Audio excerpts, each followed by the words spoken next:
Mr. Bush, are you open to this idea of the temporary spending money to reopen the government?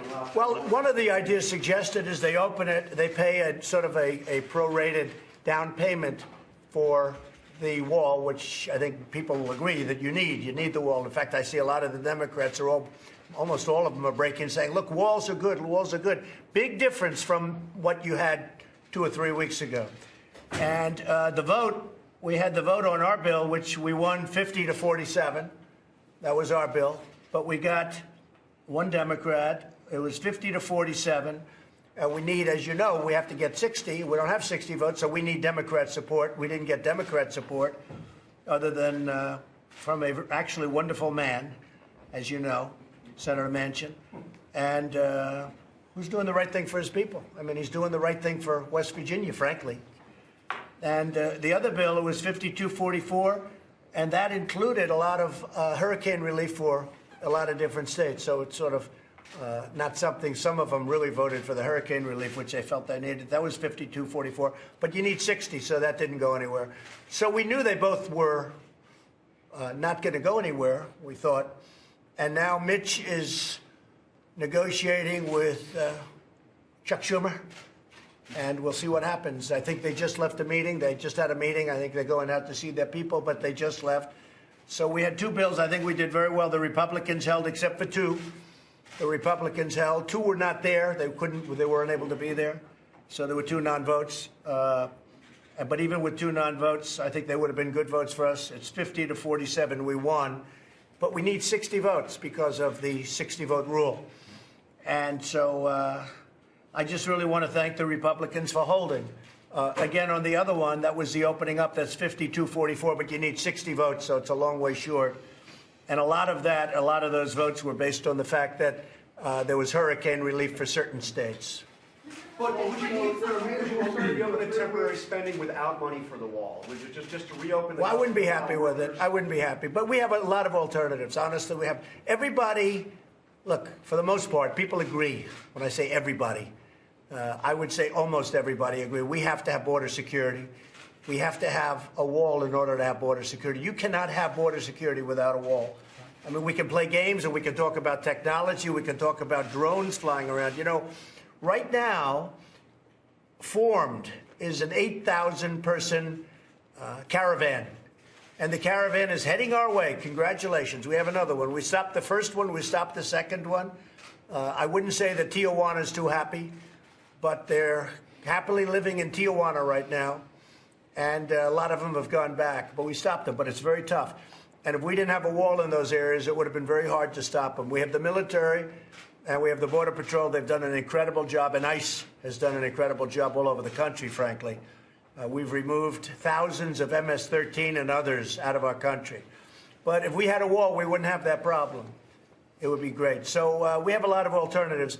But I'm just honored that almost all of the Republicans voted for our bill. Our bill is the bill that we were really focused on. But we had almost all of the Republicans. So the end result was 50 to 47. The Democrats lost 1 that came over to our side. So they pretty much held, and we held. And again, we were missing 2 Republicans. They couldn't vote. They were not here. Do you get the sense that there's enough movement to end the shutdown soon, or are you going to see it? Well, I have to find out. After this meeting, we'll find out. But right now, Mitch McConnell's meeting with Chuck Schumer, and see if they'll have to see what happens. They're meeting to see if they can work out something, maybe on a temporary basis where we start. But I have, you know, we have a lot of alternatives. There are a lot of people that want this to happen. I'll tell you who wants this to happen. The military wants this to happen. Because this is a virtual invasion of our country, of drugs, of human traffickers, of so many different things, of criminals. It's an invasion of our country. And the military wants this to happen. And the Border Patrol wants this to happen. And by the way, Border Patrol said all of the drones flying up in the air, having a lot of fun flying drones all over the place. They don't mean a thing when they look down and they see thousands of people rushing our border. The only thing that works is a strong barrier or wall. Have you talked to Nancy Pelosi? I have not. I haven't spoken to Nancy Pelosi, no. No, but I'm here, you know. I haven't left except for a beautiful evening in Iraq. I've been here for a long time. Mr. President, did you see Wilbur Ross said that he doesn't understand why federal workers would need help getting food? Can you understand? No, I haven't heard the statement, but I do understand. Perhaps he should have said it differently. Local people know who they are when they go for groceries and everything else. And I think what Wilbur was probably trying to say is that they will work along. I know banks are working along. If you have mortgages, the mortgagees, the folks collecting the interest and all of those things, they work along. And that's what happens in time like this. They know the people. They've been dealing with them for years, and they work along. The grocery store. And I think that's probably what Wilbur Ross meant. But I haven't seen his statement, no. But he's done a great job. I will tell you that. Yes? Well, Venezuela, I just want to know, aren't you worried to leave the American diplomats behind? Well, we're looking at Venezuela. It's a very sad situation. That was the richest state in all of that area. That's a big, beautiful area, and by far the richest. And now it's one of the poorest places in the world. That's what socialism gets you, when they want to raise your taxes to 70%. You know, it's interesting. I've been watching our opponents, our future opponents, talking about 70%. Number one, they can't do it for 70%. It's got to be probably twice that number. But maybe more importantly, what happens is you really have to study and take a look at what's happened to Venezuela. It is a very, very sad situation. So we have our eye very closely on Venezuela, very closely. Mr. President, if Mitch McConnell and Chuck Schumer can come to some sort of agreement, will you support the results of this? Well, it depends what the agreement is. I mean, yeah, but if they come to a reasonable agreement, I would support it, yeah. Even if it has no wall money? Or does it have to have wall money? I only, look, I have other alternatives if I have to, and I'll use those alternatives if I have to. We want to go through the system. We have to have a wall in this country. We have criminals pouring into our country. And I'm not talking about the southern border. They don't stay there. They go through, they permeate all throughout the country, including places like Wisconsin, a lot of different places. And that's the problem. I say that we would cut our crime. You know, we're doing very well on crime rate compared to past years and past administrations. But I think our crime rate would go way down. And I know our drug rates, what's happening is the drugs are pouring in. And yes, they come through the ports of entry, but the big trucks come through areas where you don't have a wall and you have wide open spaces. We have to have the wall. You'd stop drugs. You'd stop human trafficking. I mean, human trafficking where they tie up women and they put duct tape in their mouths and they put them in the back seat of a car or in a van.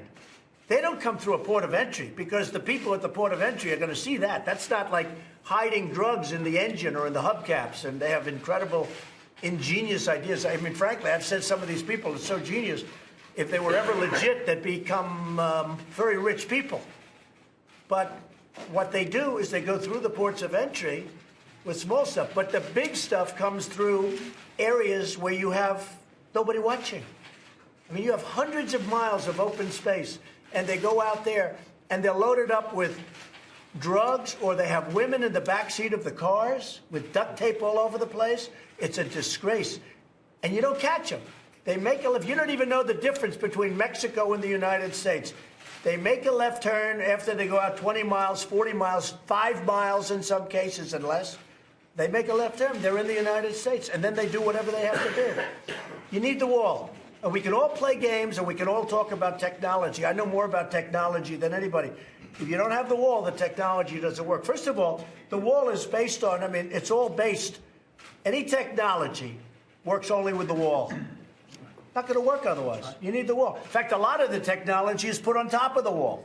That's how you see it, the cameras and everything else. I mean, they literally put the technology, they fasten it to the wall. Then you have drone technology, and that's great.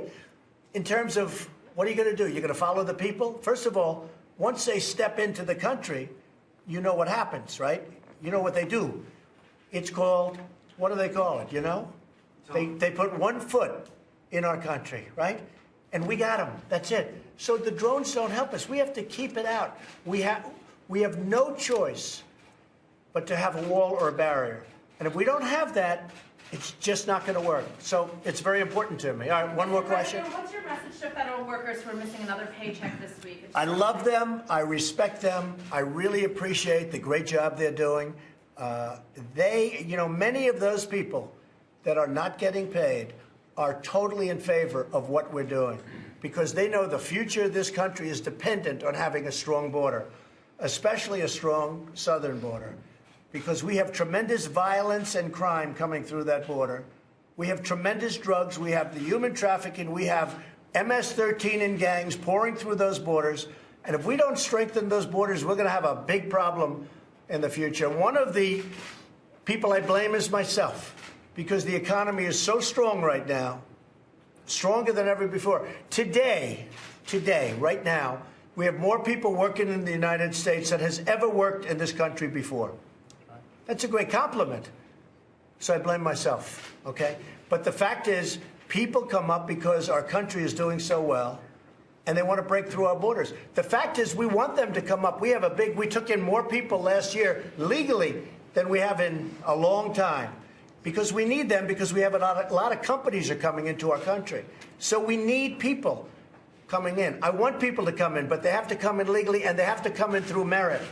They have to be able to help companies. And if they don't help companies, and if they don't help our country, we can't do that, folks. We just can't do that, all right? In the State of the Union, why did you decide to agree to Nancy Pelosi to? Well, it's really her choice. I mean, I would have done it in a different location, but I think that would be very disrespectful to the State of the Union to pick some other place. I could have done it. I could have gone to a big auditorium and gotten 25,000 people in one day, and you've been there many times. But I think that would be very disrespectful to the State of the Union. So what she said, I thought, was actually reasonable. We'll have the State of the Union when the shutdown is over. And where do you think that's going to be? That I can't tell you. That I can't tell you. But we have a lot of alternatives, but we need border security. Okay, thank you very much, everybody. Thank you. Thank you very much. Thank you, John.